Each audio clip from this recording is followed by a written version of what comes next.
Good morning, students. This is your computer class, and as you know that in our previous class we have started lesson number 2, that is computer system. So in that class we have already understand about computer system, its characteristics, limitations, and what are the applications of computer system in various sectors like sports, like education, healthcare. Okay, so today we will discuss next part of this lesson, that is part 2 of this lesson. So kindly keep your computer book during this class, because this class is fully theoretical class, so you have to read it from your book also after I explain. Okay, so let's start this class. Students, today we are going to understand about computer system classification. What are the functions of a computer, basic organization of a computer, CPU and its components, and what are the units of memory for measurement. So first, computer system classification. A computer system can be considered as the combination of hardware and software. Students, you know that there are two types of components in every computer system, that is hardware and software. What is hardware? These are the physical components of computer system that we can touch and feel. Physical components means that we can touch, like monitor, keyboard, CPU, mouse, scanner, printer. These all components are physical components. So these are in the category of hardware. Now software, it is a set of programs which controls the internal operation of computer. Yes students, software is a set of programs like operating system which you install in your system, like Windows, Unix, Linux, Windows 7, 8, MS Word. MS Office is a software, so MS Word is a software. Photoshop, there is some typing software. Okay, there are many kinds of games that you can install it into your computer system. So these are all the kinds of software. Okay, now functions of a computer. A computer system works on IPU system. Students, IPU stand for input, process and output cycle. So let me understand it using diagram. What is IPU system? So students, in this diagram you can see that there is a 4 type of process, that is input, processing, output and storage. So what is input? Accept the data that is given by the user. What is processing? Processing is used to process the data according to given set of instruction. Which set of instructions? Which a user gives. Okay, and output, that gives the desired result according to the user requirement. And storage, you know that it is used to store the data. So input, a computer accepts the input that is given by the user. The input can be commands or instruction which is given by the user to a system. Okay,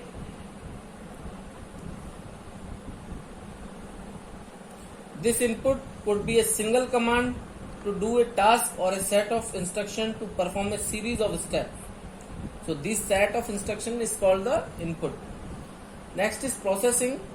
The process of converting unorganized data, means your input data, into meaningful information, means output, according to user's instruction, is called the processing. Means processing is used to convert your given input to your output. Okay, to your required output is called the processing. And output provide you final result that is available to the user either on the monitor in the soft copy or as a printout, that is called hard copy, as a output. Okay, and storage, you know that input is stored in the memory of a computer. It can be retrieved, and output you can store in the memory. You can access it anytime whenever you require. Okay, so both input output data you can store in the storage. Okay, So students, every computer system works on this IPU system. Means first of all, it will accept users data or commands or instructions, then process it. During processing, it can store this input data into storage also, and finally it provide output or result according to user's requirement, and this output or result can be stored in the storage device. Okay, so now let me discuss about basic organization of computer. So the basic organization of a computer include input unit, output unit, processing unit, that is called CPU, and memory unit. So student, as you know that a computer system work on IPU system, that is input, process, output and storage. So in this all this IPU cycle will use this kind of devices.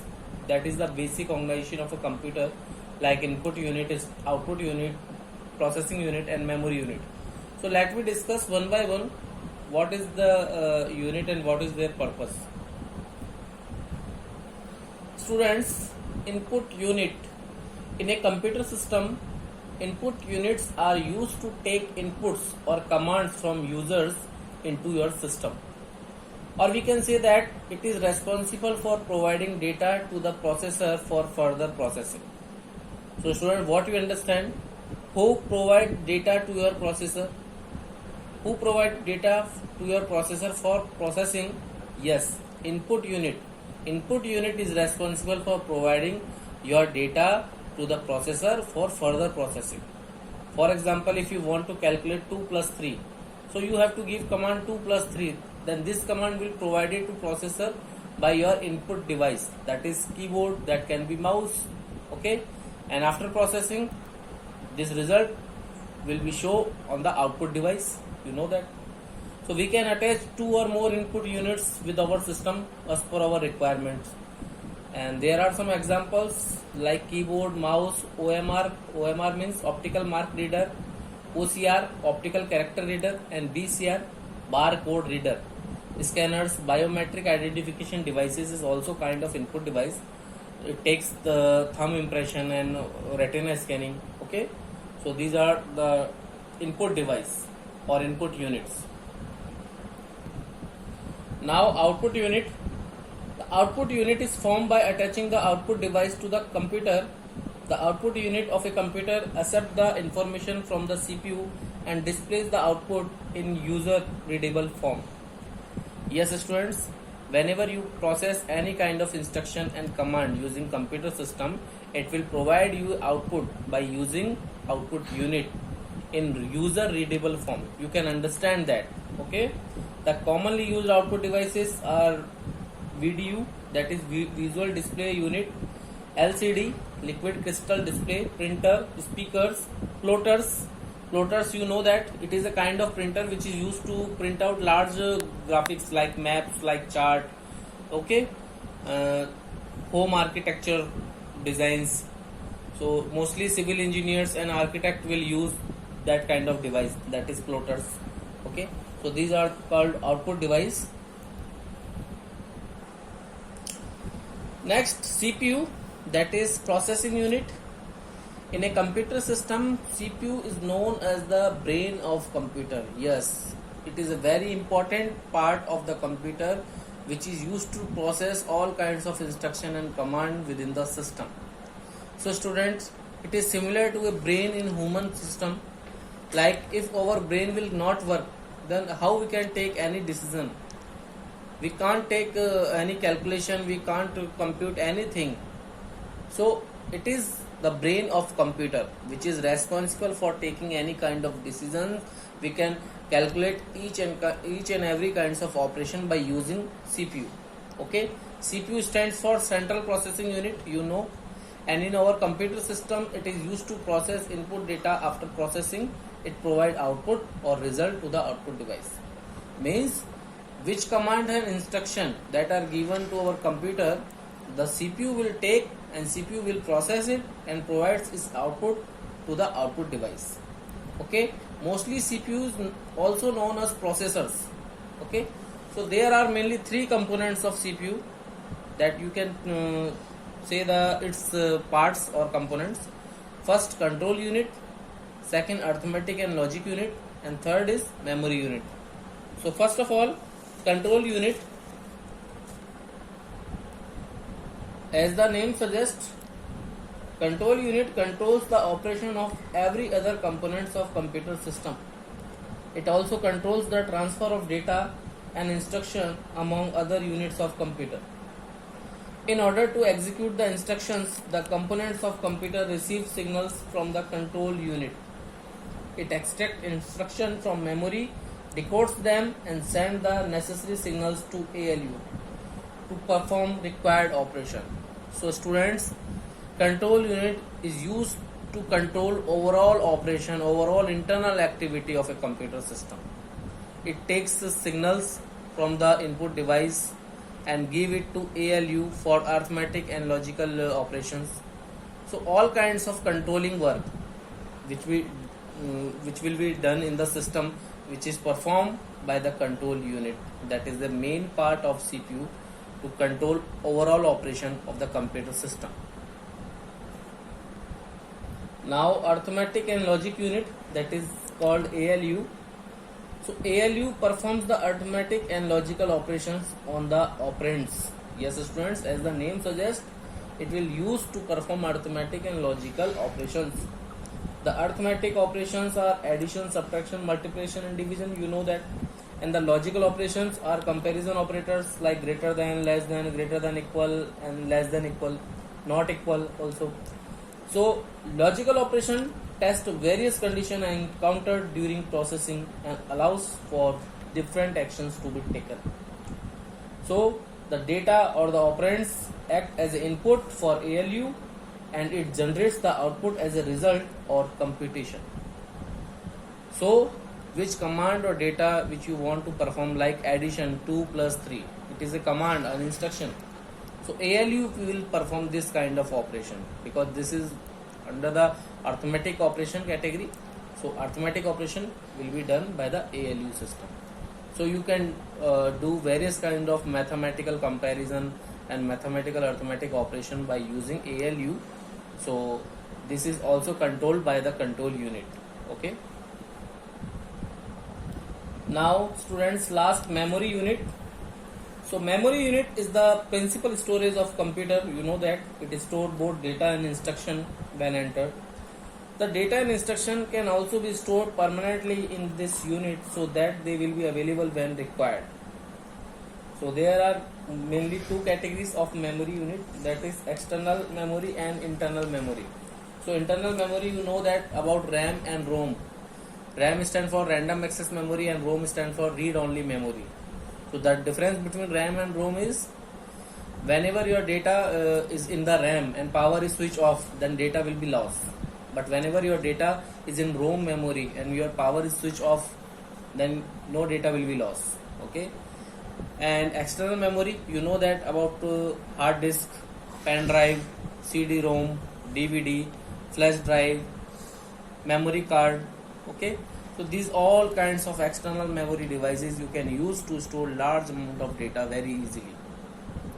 Today you know that about 500 GB pen drive is easily available in the market. So you can carry 500 of data into your pocket very easily because pen drive, you know that it is a small device and very portable. You can easily carry it from one place to another. So there are many kinds of external device that you can use to store your confidential data also, and you can attach whenever you require. Okay. But internal memory, RAM and ROM, is available in the motherboard in the form of chip. Okay. So RAM is also responsible for your system speed.